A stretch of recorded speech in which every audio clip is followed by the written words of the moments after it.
Pecah tangi.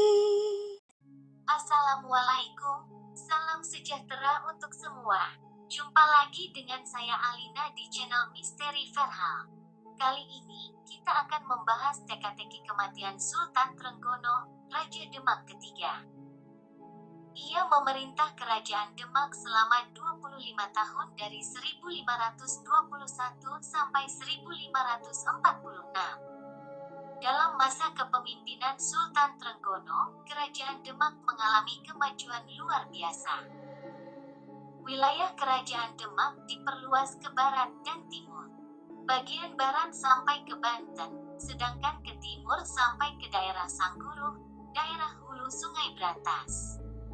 Sekarang masuk wilayah Malang, Jawa Timur. Sultan Trenggono berhasil menaklukkan kerajaan Mataram kuno di Jawa Tengah dan Singasari di Jawa Timur bagian selatan. Pada tahun 1546, kerajaan Demak berhasil mengalahkan Blambangan. Saat itu Blambangan masih dikuasai oleh Portugis. Namun, sebelum menyerang ke Blambangan, kerajaan Demak harus menaklukkan Panarukan terlebih dulu. Saat melakukan penyerangan ke Panarukan ini, kerajaan Demak berduka karena Sultan Trenggono meninggal dunia.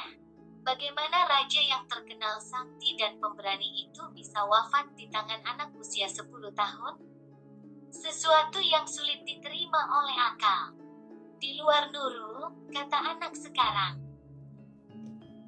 Raden Patah atau Jin Bun adalah pendiri dan Sultan Demak pertama yang memerintah tahun-tahun 1478 sampai tahun 1518. Ia kemudian digantikan oleh anaknya, yaitu Adipati Unus. Pati Unus alias Yatsun dikenal juga sebagai Pangeran Sabranglor. Ia lahir tahun 1488 dengan nama Raden Abdul Qadir. Pati Unus menjadi Sultan Demak kedua yang memerintah dari tahun-tahun 1518 sampai tahun 1521. Menurut Tome Pires pada tahun 1513, Pati Unus berusia 25 tahun. Ia telah menyerbu Malaka pada serangan pertama, pada tahun 1521. Pati Unus memimpin penyerbuan kedua ke Malaka melawan pendudukan Portugis. Namun, ia gugur dalam pertempuran itu.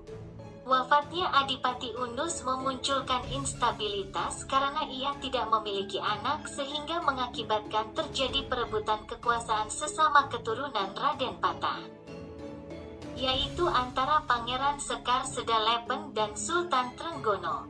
Dan Sultan Trenggono memenangi perebutan tahta tersebut.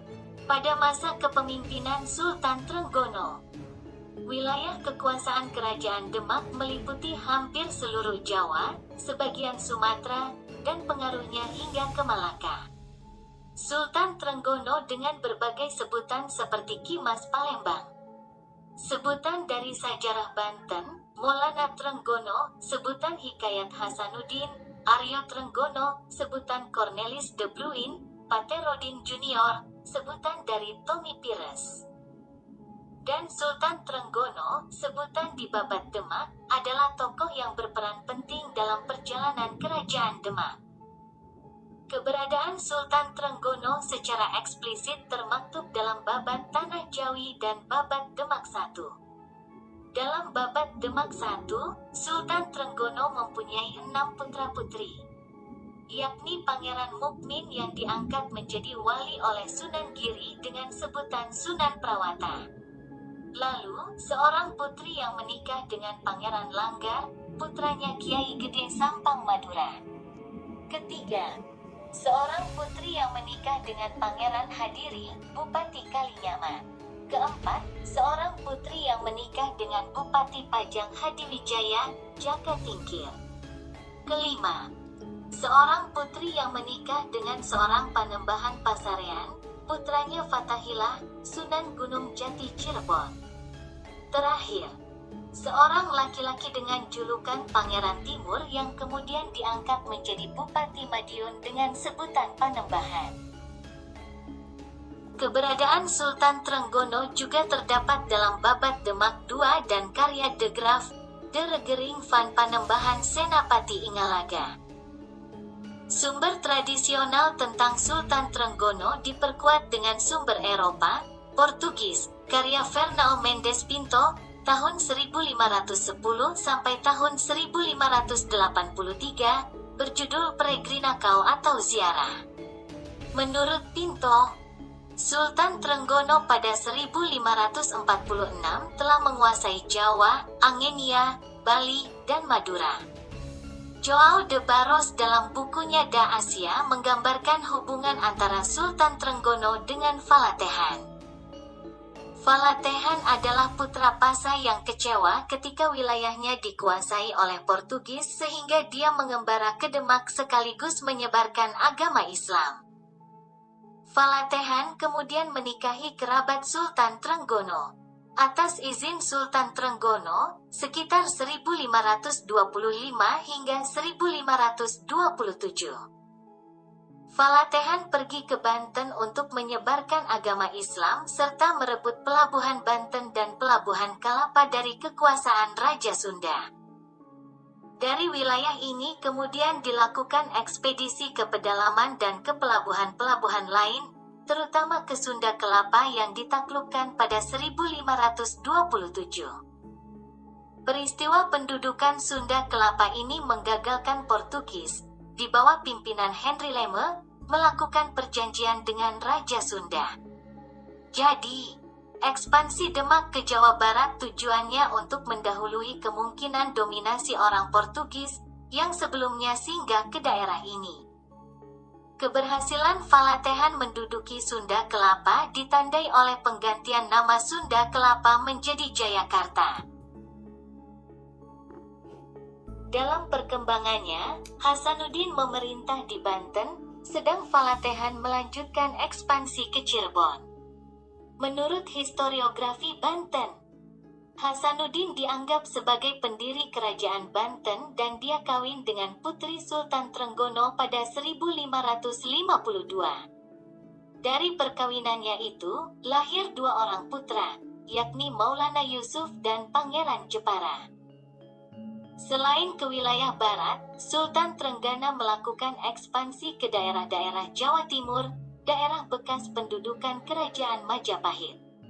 Dalam ekspansinya, pada 1527, salah satu negara vasal Majapahit, Tuban, dapat ditaklukkan. Wilayah lain yang juga dikalahkan oleh Sultan Trenggono adalah Wirasari pada 1528, Gegelang, Madiun, pada 1529, Medang Kamulan, Blora, pada 1530, Surabaya, 1531. Pasuruan, 1535, Lamongan, Blitar, Wirasaba. Ketiganya ditaklukkan pada tahun 1541 sampai tahun 1542, Gunung Penanggungan sebagai benteng elit religius Hindu Jawa pada 1543, Mamenang, Kediri, pada 1549, dan Sengguruh, Malang pada 1545. Pada masa Sultan Trenggono, sejumlah wilayah Sumatera berada di bawah pengaruhnya yaitu Palembang dan Jambi serta Pulau Kalimantan. Sebagai kerajaan maritim, Sultan Trenggono menguasai pusat-pusat ekonomi maritim seperti Tuban, Jepara, Sidayu, Kota Kembar, Jaratan, dan Gresik. Sasaran akhir Sultan Trenggono adalah Panarukan dan Blambangan. Pada 1546 Blambangan dapat ditaklukkan. Namun, Sultan Trenggono gugur dalam pertempuran ke Panarukan. Informasi mengenai kematian Sultan Trenggono ini sulit dicari literaturnya. Salah satunya adalah tulisan dari seorang penjelajah dan penulis asal Portugis yang pernah berada di Jawa, yaitu Fernandes Mendes Pinto. Menurut Pinto, peristiwa ini terjadi pada tahun 1546 di Panarukan, Jawa Timur. Waktu itu Demak sedang melakukan ekspedisi penaklukan Blambangan dan dipimpin langsung oleh Sultan Trenggono. Pengepungan Panarukan sendiri sudah berlangsung lama, sekitar 3 bulan. Namun belum ada tanda-tanda keberhasilan. Di perkemahan pasukan Demak, Sultan Trenggono sedang mengatur strategi untuk menjebol benteng Panarukan. Ia sudah mendapat informasi penting dari tentara Panarukan yang tertangkap. Di sela-sela pertemuan itu dia meminta pinang dan sirih. Ia memang memiliki kebiasaan mengunyah sirih dan buah pinang. Pelayan yang disuruh masih bocah. Usianya sekitar 10 tahun. Bocah itu, karena terlalu asyik ikut mendengarkan pembicaraan mengenai strategi perang, tidak memperhatikan perintah raja. Disuruh berkali-kali tak juga beranjak.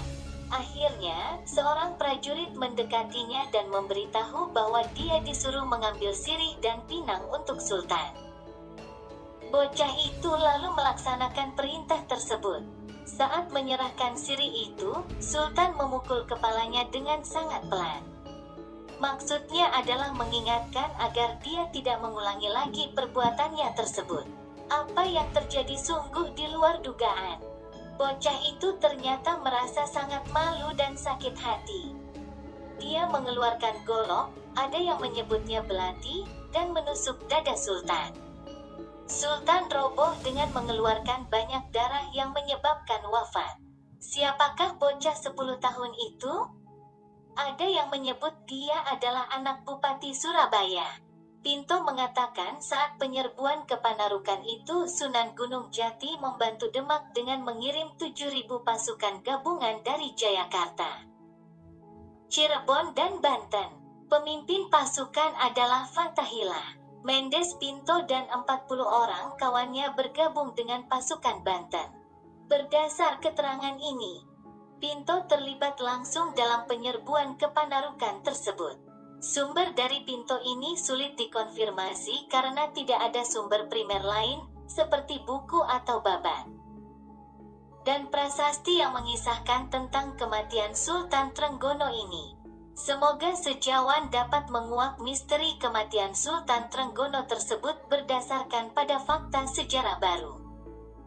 Terlepas dari bagaimana kematian Sultan Trenggono, dari kisah tersebut terbukti jika Sultan Trenggono menunjukkan bahwa dirinya adalah tokoh yang telah memberi kontribusi bagi Nusantara. Semangat untuk mengurangi pengaruh Portugis di Jawa begitu kuat. Hubungan diplomasi dengan sejumlah wilayah seperti Banten, Cirebon, Sumatera, dan Kalimantan telah dilakukan cukup intens. Dia mempunyai semangat untuk melawan Portugis, salah satunya menghalau Portugis dari Sunda Kelapa untuk membendung pengaruh Portugis.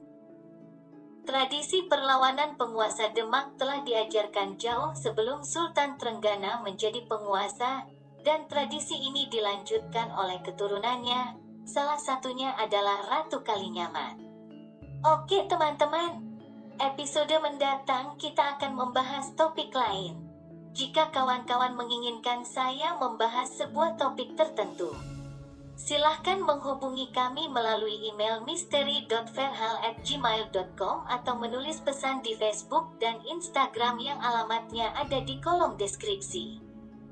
Atau cukup menulis komentar di kolom komentar yang ada di bawah ini, nanti saya yang akan menghubungi kawan-kawan. Jangan lupa ikuti terus channel Misteri Ferhal karena episode mendatang saya akan membawakan cerita atau sejarah yang lebih seru, yang mungkin kawan-kawan belum mengetahuinya. Sampai jumpa. Wassalam.